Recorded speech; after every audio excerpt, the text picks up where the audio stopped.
You ever wonder what a forgotten, kind of dramatic novel from 1917 can tell us about one of the biggest social shifts of the 20th century?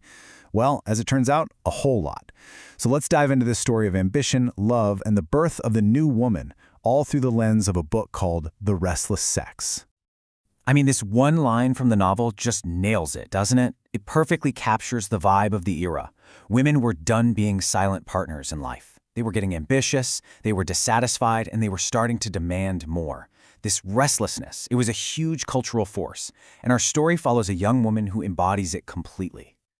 So, to really get a handle on this new woman, we first have to meet our protagonist, Stephanie Quest. Her journey from the absolute bottom of society to the very top is what sets the stage for all the conflict to come. So this is Section 1, A Fortunate Waif. Okay, the whiplash of Stephanie's early life is just stunning. I mean, look at this. On one side, you've got the waif. She's the unwanted kid of an actor and a photograph tinter, both hooked on drugs. They end up dying in a tenement gas leak, and she's left with nothing. And then, boom, in this incredible twist of fate, she becomes the heiress. She's adopted by a kind, rich widower who gives her absolutely everything. And this right here, this is the moment her entire world just flips on its head. This man, John Cleland, he's lonely, wrestling with his own grief and what the book calls a profound child hunger. He finds this starving girl in a dirty hallway and asks her this simple, kind question. And with that, he just plucks her out of poverty and gives her a future she couldn't even have dreamed of. So Stephanie's saved. She's got money, she's got security, a great education. You'd think, by the standards of the time, that's the end of the story, right? But it's not even close. Because for this new generation of women, a comfortable life just wasn't enough. There was this fire just starting to burn inside. And that fire, it actually has a name. It's the whole theme of the story, really. A concept that pretty much defined a generation. Let's move on to Section 2, The Restless Sex. And it's so important to get this restlessness wasn't just, being bored. It was this deep, powerful need for a life with meaning they defined for themselves. It was about having a career, having passions, and achieving this thing called self-expression, which, for women at the time, was a totally revolutionary idea. Stephanie's own search is the perfect example. She just throws herself at everything, trying to find some outlet for all this ambition. She tries her hand at painting, she tries to write, she's sculpting, she dreams about being an actress, and she even trains to be a nurse. She is just desperate to find a purpose, something to call her own. And listen to this. This is straight from Stephanie, and it's basically the battle cry for her entire generation. This wasn't just a whim for her, it was a deeply held belief.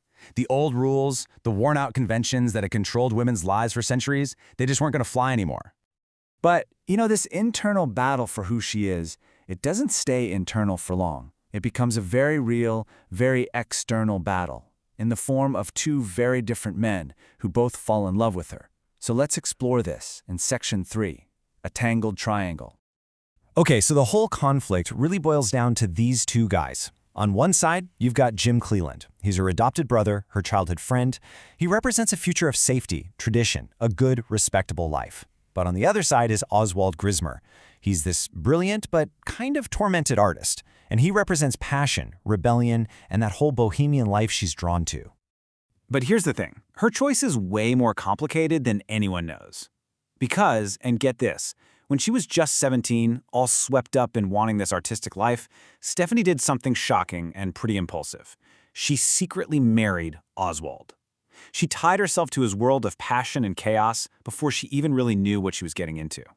So this secret, it's just simmering under the surface, setting up a total collision course.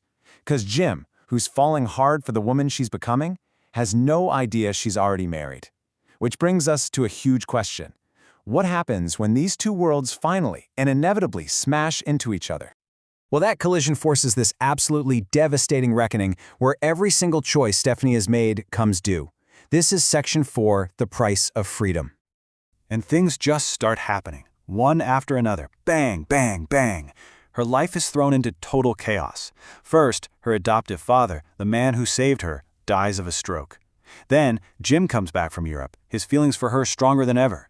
It doesn't take long for him to discover her secret marriage, which leads to this awful confrontation. And finally, Oswald is forced to face the reality of the mess they're in. So Oswald, realizing he's become this obstacle to her happiness, he makes a series of, well, just tragic choices. He confesses to Jim that he's basically held Stephanie hostage with her fear of his own instability. Then, in this weirdly noble sacrifice, he literally tells Jim, "I give up Stephanie to you." And finally, he takes his own life, severing that last tie that bound her to a choice she made as a kid. And right before the end, he says this to Jim. He's trying to make it sound simple, reassuring, right? But looking back, knowing what happens next, it's just heartbreakingly ironic. He sees his own death not as a tragedy, but as the only easy way out of an impossible situation. Oswald's death, as awful as it is also a kind of liberation for Stephanie. So what does she do with this freedom that was bought at such a high price? That brings us to our final section. Section 5, A New Dawn. And this right here is the turning point. She's not just free from her bad marriage, she's now free to finally become a whole person. She can bring together that deep need she has for independence with her ability to be in a loving partnership. And in the end, Stephanie really does become the ideal new woman. I mean, she's lived life on her own terms, she's chased her passions, she's learned some really hard lessons about love and its consequences. The key thing is, she no longer needs to be rescued. She's finally in a place where she can choose a partner as an equal. And she does choose Jim. But, and this is the most important part, this is not her retreating to the safe traditional option. It's a totally new beginning. She comes to him not as a girl who needs protection, but as a woman who has lived and is now making a conscious, empowered choice. The novel ends on this image of just joyful, mutual love. After this crazy journey of self-discovery, defined by all that restlessness and tragedy, she finally finds a home where she doesn't have to sacrifice any part of herself to fit in. So her personal journey is complete. The restlessness has been calmed. But when you look back at the story, from our perspective more than a century later, a much bigger, more complicated question starts to pop up from her so-called happy ending. Stephanie's story ends, like so many stories from that time did, with her finding happiness in a marriage. So we really have to ask ourselves, for this pioneering generation of the restless sex, was an ending like this a true victory for love and partnership? Or was it, in the end, a subtle surrender of the very independence they fought so hard to win?